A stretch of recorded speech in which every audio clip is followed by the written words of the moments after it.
윤석열 대통령에 대한 2차 탄핵안 표결을 하루 앞두고 정치권의 긴장감이 고조되고 있습니다.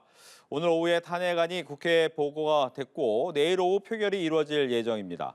관련 내용을 포함해서 정치권 이슈를 윤희석 국민의힘 대변인, 서영주 전 더불어민주당 상근부 대변인과 이야기 나눠봅니다. 안녕하십니까? 어서 오십시오. 앞서 이 자리에서 지금 긴급 현안 질문에 대해서 보셨는데 가장 중요한 것이 이제 대통령이 어제 계엄에 대한 정당성에 대한 얘기를 꽤 많이 담화를 통해서 이야기를 했고 이 질의에 나온 의원들은 과연 국무회의를 제대로 됐는가, 과연 정당한 계엄이었는가에 대한 얘기를 계속해서 질문을 했습니다. 여기에 대한 얘기를 좀 듣겠습니다. 제가 좀 보니까 이제 야당 의원들은 굉장히 그 과정 하나하나 세세하게 계속 물으시네요. 물론 그 안에서 그 회의가 도대체 어떻게 이루어졌는가에 대해서 많은 국민들이 궁금해하시는 것도 사실이고 계엄령 발동 이전에 무조건 국무회의 심의를 거쳐야 하기 때문에 그 과정이 어떠냐에 따라서 이 계엄령 발동이 어떤 식으로 이루어졌는가를 알 수가 있겠죠. 중요한 거는 조태열 외교부 장관 같은 경우에는 명시적으로 굉장히 강하게 반대 의사를 표명한 걸로 지금 보입니다. 근데 이제 너무나 세세하게 국무위원들을 막 이렇게 압박하면서 질문하는 것은 진실을 알고자 하는 국민들의 바람과는 다른 얘기가 되겠죠. 좀 더 준비를 많이 하신 후에 정확한 거를 묻게 되면 또 국민들께서 원하시는 질문이 더 답변이 원활하게 나올 수 있지 않을까 그런 생각이 들었습니다. 예.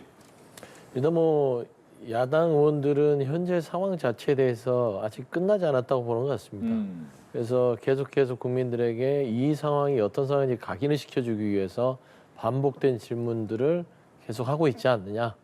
그러니까 국무위원들도 지금 내란 속의 피의자로 전락해버린 대통령에 대해서 같은 국무위원으로서 같이 국정을 보좌했던 국민으로서 책임을 느껴라 라는 차원에서의 지적들이 이어지는 것 같고요. 오늘 박충건 의원 같은 경우 국민의힘 의원으로 나와서 오늘 스튜디오에서 마지막 자료 화면에 나오셨는데 저는 이게 논리적으로 안 맞아요. 어제 대통령 담화도 맞지 않았죠.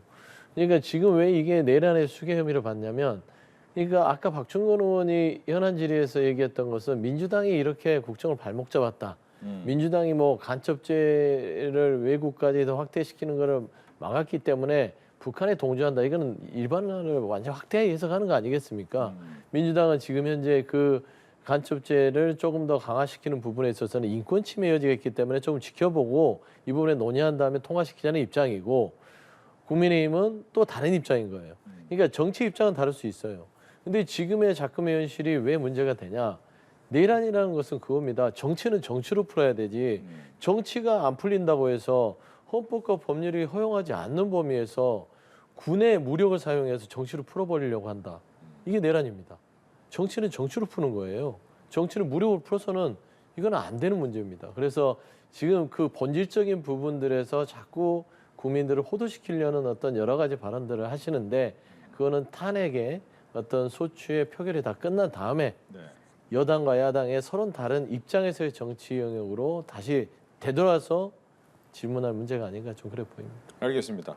일단 이제 오늘 본회의에서 민주당은 윤석열 대통령에 대한 두 번째 탄핵 소추안을 보고했습니다. 첫 번째 탄핵 소추안과는 조금 바뀌었죠. 몇 가지 빠진 부분도 있습니다. 외교 부분이나 이런 부분 좀 빠지면서 올렸는데 결과적으로 이제 표결 자체가 내일 오후 5시로 예정이 돼 있습니다.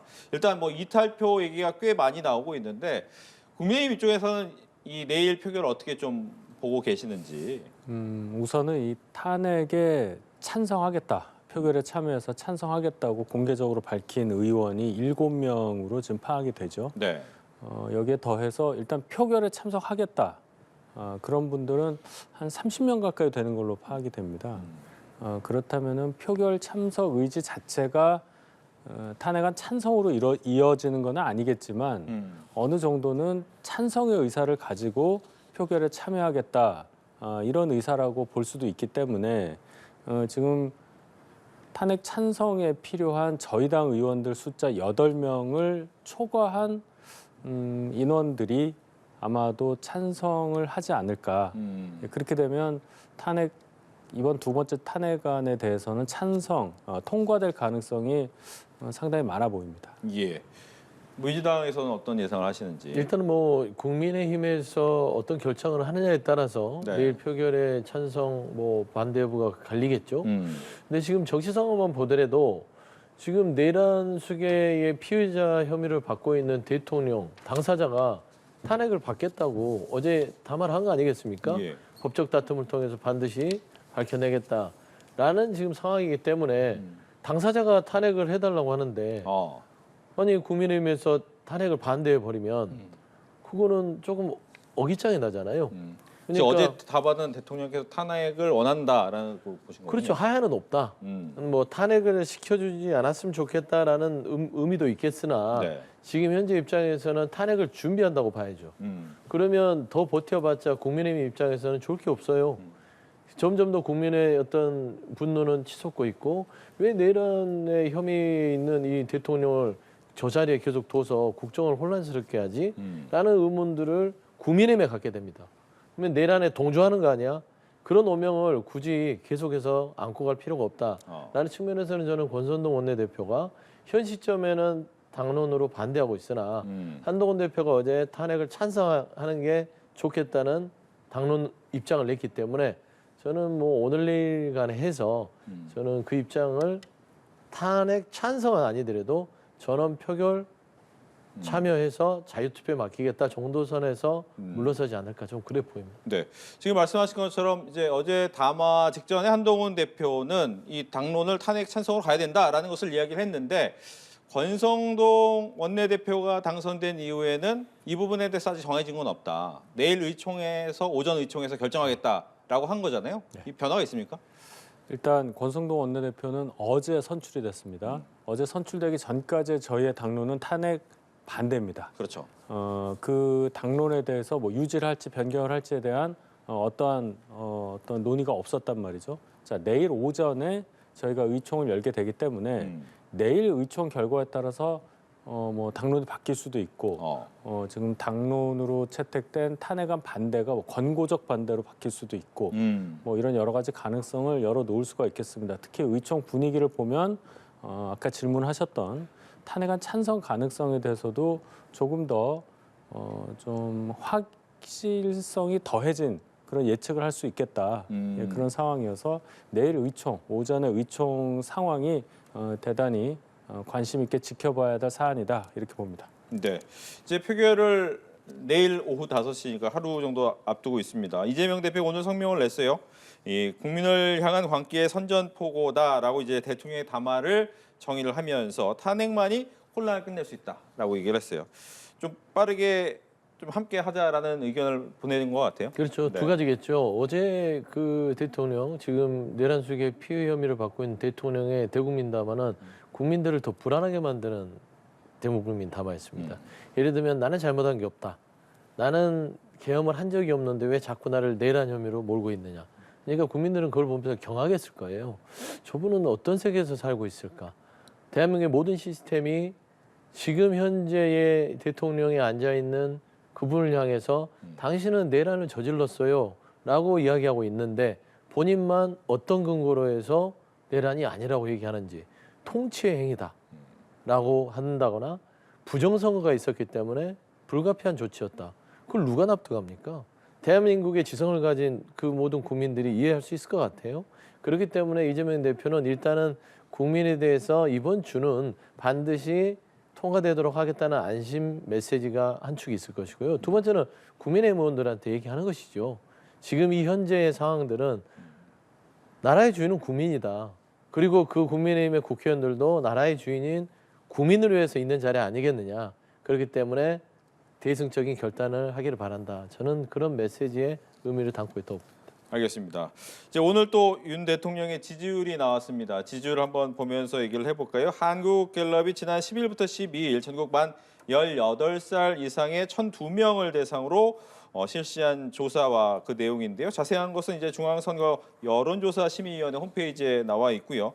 먼저 대통령의 지지율이 역대 최저치로 나타났습니다. 11%로 조사가 됐고요. 이 부정평가는 역대 최고치인 85%를 기록했습니다. 여론의 흐름이 조금 세게 변하네요.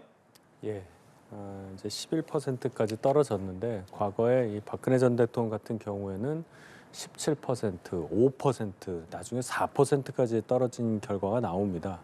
뭐 10% 이하가 된다면 그것이 국민들의 생각과 어떻게 연결되겠느냐는 뭐 제가 굳이 설명 안 드려도 될 것 같고요. 일단 이 부분에 저는 집중합니다. 이 부정 평가가 85%다. 네. 지금 대통령께서 어떤 말씀을 하셔도 국민들께서 받아들이기가 대단히 어려운 상황이다. 또 이것이 어제 또 말씀하신 담화 내용도 국민들께서 이해하시기에 좀 어려운 측면이 많이 있었기 때문에 어찌 보면 내일 있을 탄핵 표결에도 많이 반영될 수 있는 가능성이 좀 커 보입니다. 예, 그런 정도로 제가 평가하고 싶습니다. 예. 지지율에 대한 변화.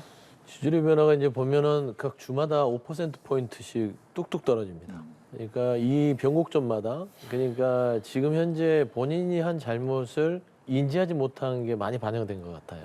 국민들은 기본적으로 본인의 실수를 인정하고 수습하려고 했으면 이 떨어지는 낙폭이 이 정도로 일률적으로 떨어지지는 않습니다. 네. 거의 이제 버리기 직전이죠.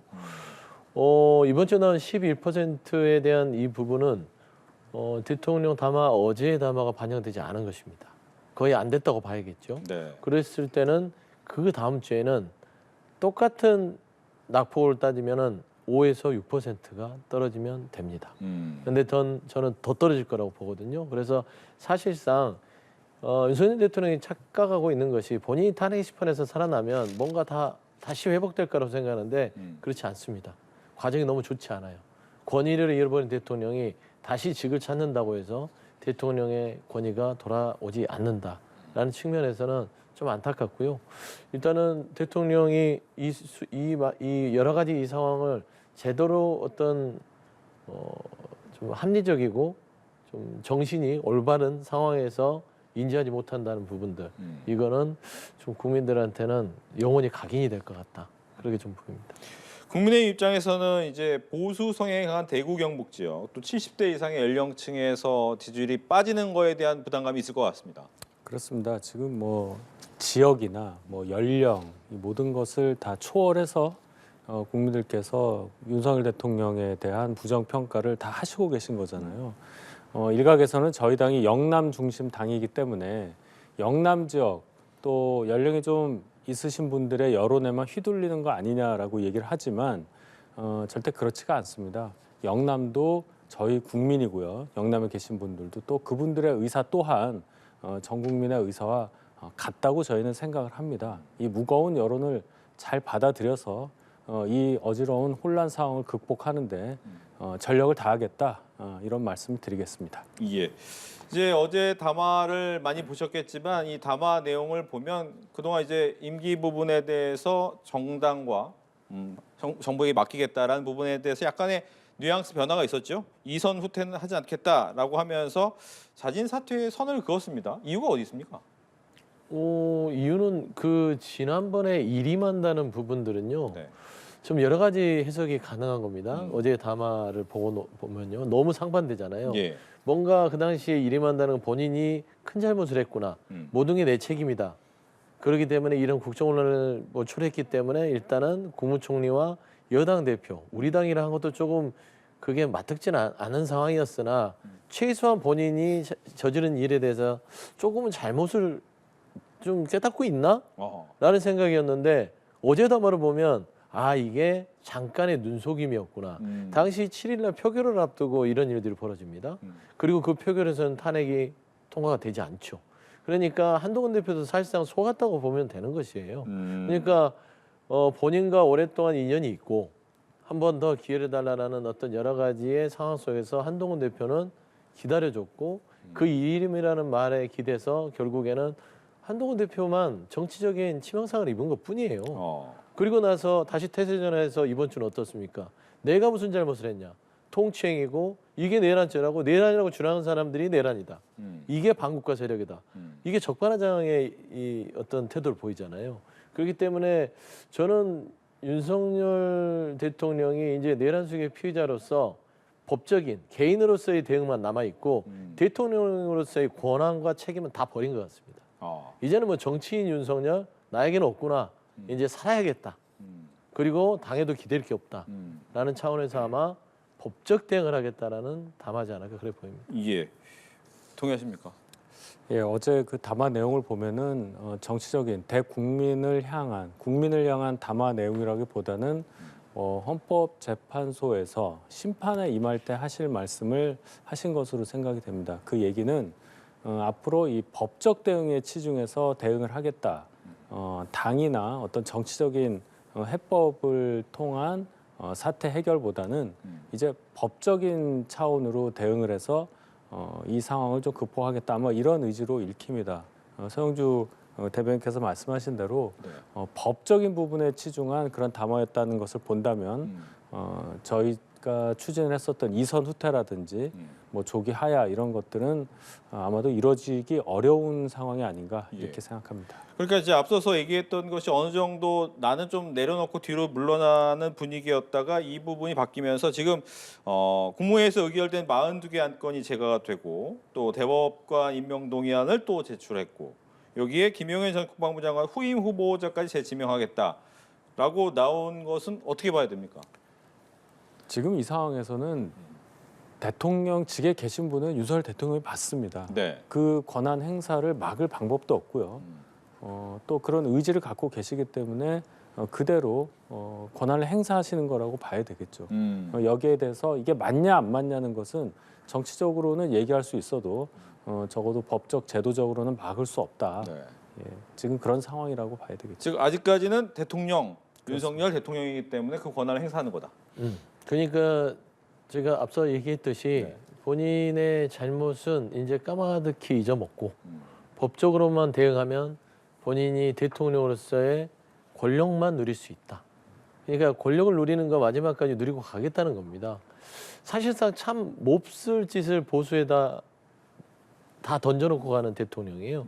보수가 만들어준 대통령인데 따지고 보면은 이번에 이 12.3 내란 사태 이후에 12월 7일 그리고 14일이 됐잖아요. 12월 7일까지의 과정은 한동훈 대표에게는 정말 보수에서 뭔가 회생할 수 있는 한 번의 기회가 있었죠. 예를 들면 12월 3일 날 내란 사태를 주도했던 유일한 세력은 당시 이제 추경 원내대표 쪽의 친윤 쪽이 아니라 몇몇 안 되는 18명의 친한 그룹의 의원들이 막아냈지 않습니까? 이 불법 계엄을요. 그러면 그 일주일 동안 이거를 윤석열 대통령의 여러 가지의 변명과 일임이라는 어떤 상황 속에서 넘어가지만 않았다면 지금 한동훈 대표가 우리 국민들한테 지지가 어떻게 됐을까요? 저는 이번 사태에서 가장 큰 피해자는 한동훈입니다. 왜 그러냐면 국민의힘 그다음에 두 번째가 되겠죠. 첫 번째는 한동훈 대표, 두 번째는 국민의힘. 이제 윤석열 대통령은요. 보수가 망하든 말든 별로 개의치 않은 상황이 되는 거예요. 본인을 지켜줄 만한 거리에서의 한 10%, 11%의 골조만 남은 극한, 극성 이 지지층, 극우 지지층만 본인을 지켜주면 나는 그냥 쭉 가겠다. 이런 생각을 갖고 있는 것이고 나머지 합리적인 보수나 그다음에 보수를 걱정하는 보수층은 버리는 결단을 하지 않았냐. 그렇기 때문에 한동훈 대표가 가장 정치적으로는 큰 피해를 지난 10일간 입었다. 저는 좀 개인적으로 그렇게 판단합니다. 이제 어제 국회에서 통과한 게 두 개 있습니다. 내란 특검법과 김건희 여사 특검법. 여기에서도 이제 국민의힘 이탈표가 꽤 나왔기 때문에 통과가 됐는데 문제는 통과된 이 법안의 거부권 행사 부분입니다. 뭐 민주당이 아직 이송은 하지 않았지만 지금 모습이라면 윤석열 대통령은 행사할 수 있겠네요. 그렇게 예상할 수 있겠죠. 지금까지 해오셨던 그 재의결 요구 그 상황이 바뀐 게 없지 않습니까? 그럼 만약에 국회에서 이송을 하면 기한 안에 재의결 요구를 또 하실 것이고 그럼 김건희 여사 특검법은 4차 재의결 과정에 들어갈 거고 뭐 이런 과정이 있게 되겠습니다만은 일단 중요한 건 내일 표결 결과입니다. 내일 표결 결과에 따라서 윤 대통령이 계속 직무를 행사할 수 있을지, 직무를 행하실 수 있을지 아니면 정제가 될 수 있을지 그게 결정되니까 일단 그 상황을 지켜보고 난 다음에 또 논의를 해야 될 걸로 보입니다. 예. 민주당도 이 부분이 고민돼서 이송 안 하는 거예요? 아니 뭐 그런 건 아니고요. 해야 될 일을 하는 것뿐이에요. 그리고 이제 지금 현재 대통령은 굉장히 위험한 상황이잖아요. 왜냐하면 어제 담화를 봐서도 알겠지만 어차피 망가진 거 갈 때까지 가자 이런 느낌이거든요. 그러니까 지금 본인의 배우자에 대한 특검법뿐만 아니라 내란 행위에 대한 어떤 일반 특검에 대해서도 거부권 행사할 공사도 크지요. 그래서 저는 일단은 큰 기대를 하지 않습니다. 지금 현재 상황의 내란 수계 피의자인 윤석열 대통령에 대해서 정상적인 어떤 기대를 한다는 거, 선의에 기대한다는 거, 그거는 버려야 된다.